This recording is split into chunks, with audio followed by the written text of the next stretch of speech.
최근 완주군에서 아파트 신탁 전세 사기 사건이 벌어지면서 피해가 커지고 있습니다. 또 이 사건 전에도 전북대학교 인근에서 원룸 전세 사기가 벌어지면서 학생들이 전세금을 돌려받지 못하는 피해가 있었는데요. 이번 시간에는 전북 지역의 부동산 현황과 전망, 그리고 전세 사기 피해 예방법 등을 전문가와 함께 짚어보겠습니다. 지금 스튜디오에 노동식 한국공인중개사협회 중앙자문위원 나와 있습니다. 네, 위원님 안녕하십니까? 네, 반갑습니다. 네, 위원님 먼저 우리 지역 주택 가격 동향을 간단하게 소개해 주시겠습니까? 그렇죠. 지금 전반적으로 보면 일단 분양가가 지금 많이 올라 있거든요. 네. 그래서 앞으로 평당 한 1,400만 원, 그다음에 거기 옵션까지 하면 한 1,600만 원대까지 오른다고 하니까 전반적으로 봤을 때는 가격이 지금 분양가가 올라 있는 상태거든요. 그래서 그동안 이제 고금리가 장기화되면서 굉장히 가격이 많이 떨어졌거든요. 떨어지다 보니까 그게 이제 이게 여기서 바닥을 찍고 바닥이다 생각하고 찍고 올 초에 급급매들은 거의 다 소진이 지금 되고 있거든요. 그래서 지금은 급급매들이 소진이 되고 관망세로 지금은 지켜보고 있고 또 보합세로 가는 것 같습니다. 그 다음에 또 하나 여기 이제 전세 가격이 있는데 전세 가격은 신도심 중심으로 소폭 오르고 있는 현상 같습니다. 왜냐하면 지금 빌라나 원룸, 오피스텔 이런 것들이 전세 사기 피해가 크다 보니까 아파트로 지금 갈아타는 현상이 있고요. 두 번째는 뭐냐면 대출 규제나 신규 공급 아파트가 굉장히 지금 턱없이 부족하거든요. 그래서 신도심 아파트 중심으로 소폭 오르고 있다라고 말씀드리고 있고 저희 지역에는 미분양 지역이 올 초에는 한 4,082호가 있었는데 10월에는 3,327호로 지금 현재 줄어들고 있는 양상을 보이고 있고 그렇다고 해서 지금 전세 가격이 지금 소폭 오르고 있다고 해서 보증 입주를 할 때 좀 꼼꼼히 살펴봐야 되는 것은 매매가 대비 전세 보증금이 70% 이상 넘어서면 안 된다고 봅니다. 왜? 만약에 그게 경매로 들어갔을 때 임대인이 고스란히 임차인이 고스란히 피해를 볼 수가 있기 때문에 주의가 필요하다고 생각을 합니다. 네, 집이 없는 사람은 과연 아파트 가격이 내려갈까 이렇게 생각을 하고 또 있는 사람은 언제 아파트 가격이 올라갈까 이렇게 생각하실 텐데요. 혹시 시장 상황을 가늠해 볼 수 있는 지표가 있을까요? 그렇죠. 이게 이제 타이밍을 맞추기는 굉장히 어렵습니다. 우리가 보통 신의 영역이라고 하는데요. 그렇다면 이제 알 것 같으면 올해 같은 경우에는 그 급급매가 굉장히 많이 나왔었거든요. 그때 샀으면 잘 샀는데 그걸 누가 예측을 못하지 않습니까? 다만 이제 아파트 가격이 현재는 호가만 형성되지 지금 거래량 굉장히 줄고 있거든요. 그래서 전주시 같은 경우는 올 5월에 964건이었던 것이 11월에는 지난달에는 501건으로 굉장히 낮춰졌고요. 갭투자도 5월에 47건이었던 것이 지난달에는 9건으로 확연히 줄어드는 모습을 보이고 있기 때문에 그래서 거래량이 준다는 것은 뭐냐면 그만큼 쉽게 오르지 않는다 가격이. 그렇다고 해서 저희 지역이 앞으로 공급량이 굉장히 지금 부족한 상태에 있거든요. 그래서 대폭적으로 떨어지지는 않을 것이다. 그리고 또 옛날처럼 대폭적으로 오르지는 않고 거의 꾸준히 관망세를 지켜보면서 보합세로 가리라고 봅니다. 그다음에 그동안은 이제 실수요자 중심으로 굉장히 거래가 이루어졌고 이거에 또 간간히 이제 급매물들은 외지인들이 많이 사주었거든요. 익산 같은 경우는 한 28%가 지금 외지인들이 들어와서 미분양을 소화를 시켜줬거든요. 그래서 지금은 투자자들이 많이 사줘야 되는데 투자자들이 사주지 않기 때문에 지금은 지켜보자 관망세로 가고 있는 것 같습니다. 네, 또 하나로 최근 아파트 경매 진행 건수가 크게 늘었다는 보도가 나오고 있습니다. 어떤 이유 때문이고 또 시장에는 어떤 영향을 미칠까요?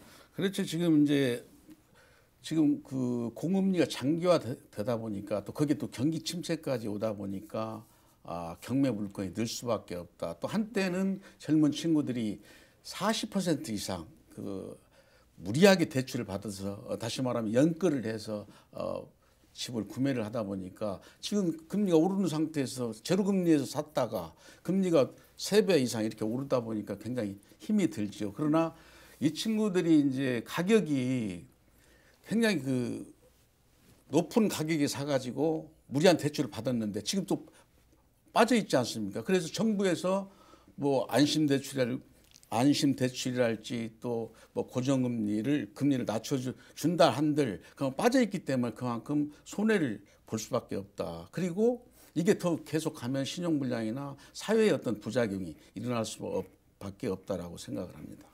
네, 앞서도 잠깐 언급을 했습니다만 최근 우리 지역에서도 전세 사기 피해가 속출하고 있습니다. 그렇죠. 예, 예. 네, 매매든 전세든 이 큰 목돈이 묶이는 일인 만큼 큰 주의가 필요해 보일 텐데요.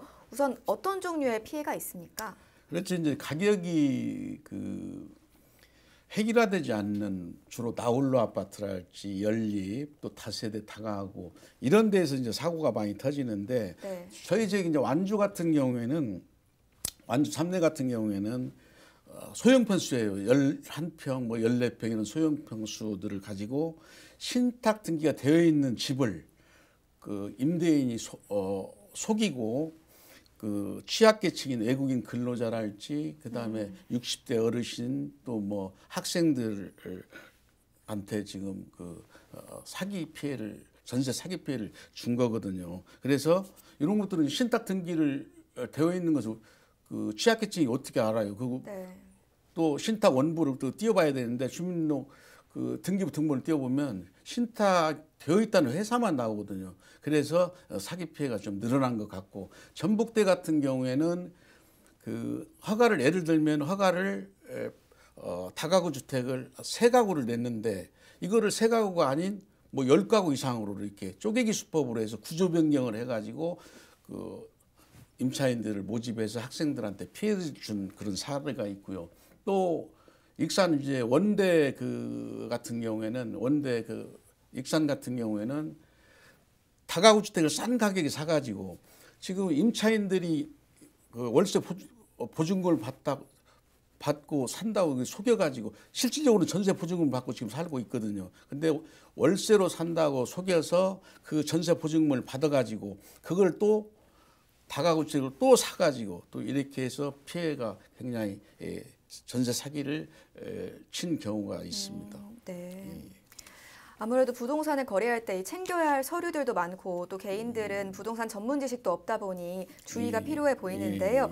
네, 부동산 사기 피해를 줄이기 위해서 꼭 지켜야 할 점들이 있다면 소개 부탁드리겠습니다. 무엇보다 더 중요한 것이 이제 등기부 등본인데 등기부 등본 같은 경우에는 저희가 말하면 생활기록부나 이력서하고 똑같은 것이거든요. 그래서 네. 등기부 등본에는 표제부나 또 갑구, 을구가 나눠지는데 표제부에는 이제 주소지나 어떤 평수 이런 게 나오고요. 갑구에는 뭐 소유주나 또 가압류, 가처분, 가등기 이런 것들이 나오고 또 을구에는 근저당 설정, 내가 은행에서 돈을 또 채무, 채권 그 얼마 빌려 썼는가 이런 것들이 나오기 때문에 이런 것들을 꼼꼼히 살펴서 해야 된다고 보고요. 또 대출을 받았을 때 내가 지금 아파트 가격이 어느 정도 매매 보증금이 넘어서면 안 되잖아요. 그런 것들 면밀히 살필 필요가 있고 그다음에 아까 말씀드렸던 내가 들어갈 집이 매매 보증금 대비 70%가 넘으면 안 되겠다. 만약에 넘어서 들어간다면 보증보험을 가입할 필요가 있다라고 네. 보고요. 그다음에 대항력과 확정일자를 받아야 된다. 이게 다시 말하면 전입신고를 내가 들어갈 집에 전입신고를 하고 이사를 하고 그다음에 계약서를 가지고 확정일자를 받아야 우선 변제와 최우선 변제를 받을 수가 있다. 이렇게 생각을 하고요. 또 보증금을 받지 못하고 이사 가는 경우가 우리가 있어요. 근데 네. 이거는 젊은 친구들은 간혹 가다가 주소를 빼버리거든요. 빼기 전에 임차권 등기 명령 신청을 한 뒤에 그리고 등기부 등본에 기재가 됐는가 확인을 한 뒤에 주소를 빼야 되는데 네. 그렇지 않고 무조건 빼는 경우에는 피해를 볼 수밖에 없기 때문에 꼭 그걸 지켜주셔야 되고 또 대리 이제 계약을 하면 올 때가 있어요. 대리인들이 그럴 때는 직접 통화를 하고 또 인감이 정확히 맞는지 또 이임장 또 소유주의 어떤 통장 확인을 꼼꼼히 살필 필요가 있다라고 보고요. 그다음에 이제 계약을 한 뒤에 잔금까지 어떤 그 공백 기간이 있거든요. 네. 그 텀을 있을 때는 권리 변동이 있는가 혹시 무슨 가압류가 들어왔는가 이런 것들을 꼼꼼히 살핀다면 사기 피해 예방이 될 수가 있고요. 또 하나는 뭐냐면 지금 전국적으로 웹사이트들이 굉장히 좋은 웹사이트들이 많이 나와 있거든요. 거기에 들어가서 안전 수칙을 잘 보고 지킨다면 사기 예방에 도움이 되리라고 봅니다. 네, 결국에는 관련 서류도 꼼꼼히 챙기고 또 주의할 점들도 신중히 살펴보는 게 중요할 것 같습니다. 네, 지금까지 노동식 한국공인중개사협회 중앙자문위원과 이야기 나눠봤습니다. 고맙습니다. 네, 감사합니다.